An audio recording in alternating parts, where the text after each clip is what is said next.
Ready? I'm going to show you how to draw a whole bunch of rectangles on the screen, make them fall, and also make them erase. So here we go.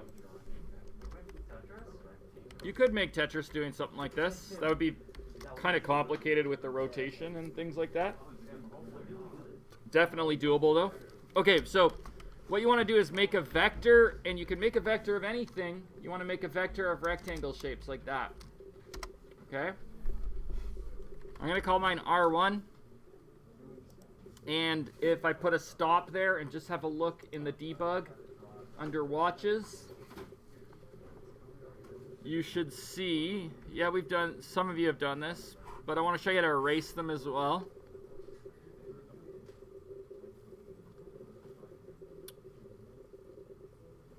Okay, if I go to watches, you can see that I have this variable called R1, but it's a vector of length 0, capacity 0. So it has nothing in it right now.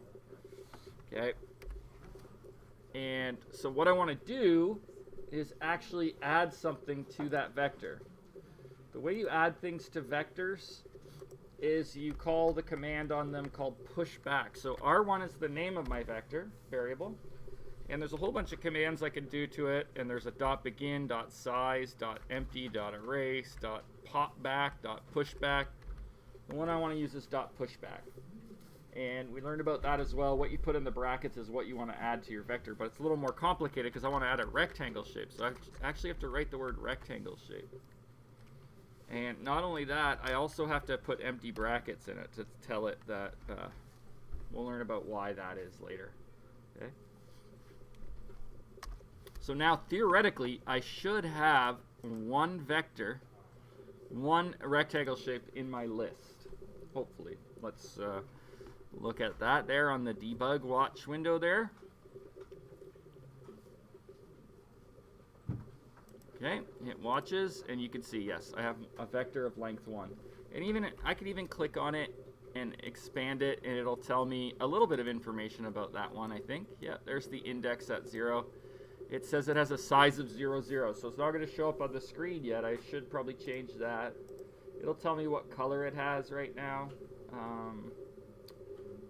and a texture and stuff. It doesn't have a color at all. It's just white. 255, 255. So there is some information in there about our rectangle, but it does have a size of 0, so it probably won't show up on the screen. But if I want to draw, so I'm going to go to my where I would normally draw, and I'm going to draw this thing. Now if I go window.draw, which would be something common that people would want to do, R1, that's the name of my list, it's not going to work because R1 isn't a rectangle shape, it's an entire vector of rectangle shapes. Okay? So what I need to do is put R1 0 like that, because that's I have one and I could draw it. Good. And there it is. Can't see it because it has no size. Something better to do with this one is if I have 100 rectangles or 500, I should put a number I here, or letter I, and do a for loop through all of my rectangles, right? That way, however many I have, it should draw them. So I'm going to say int I equals 0. I is less than, now I don't know how big my vector of rectangles is going to be at any given time, but the computer knows. It has an r1.size command associated with it. That's another good thing about vectors. They keep track of their own size. So if I make a for loop, go through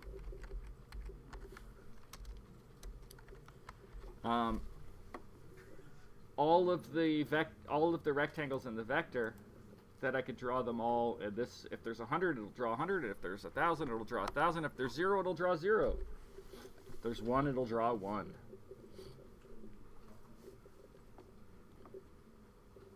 Yeah, it's drawing it, but it doesn't have a size, so I will change that in a second too. Great.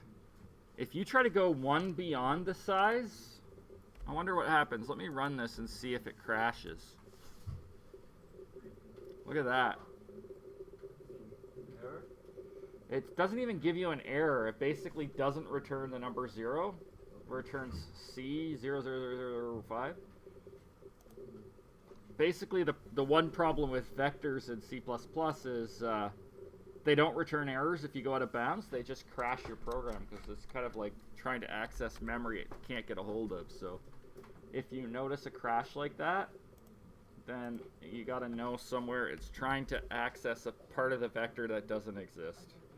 And that's kind of the hardest debug situation when you got a big program. And let's say you got like tons of projectiles and bad guys and good guys and everyone's in their own little vector, and then all of a sudden your game crashes at one point and you don't know why. Now you got to figure out where the memory has been leaked. It's actually quite a hassle, but I'll give you some tips to show you how to figure out where it leaks out.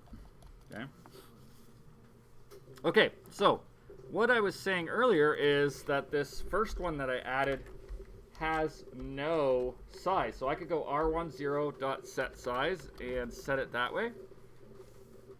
Set size requires a vector2f in the brackets. That's a 2D number, a 2D float. So I'm just going to write vector2f, and then I'm going to give it two numbers. I'll say 20 and 20. Okay. So that should now draw one rectangle. You can see it there, right?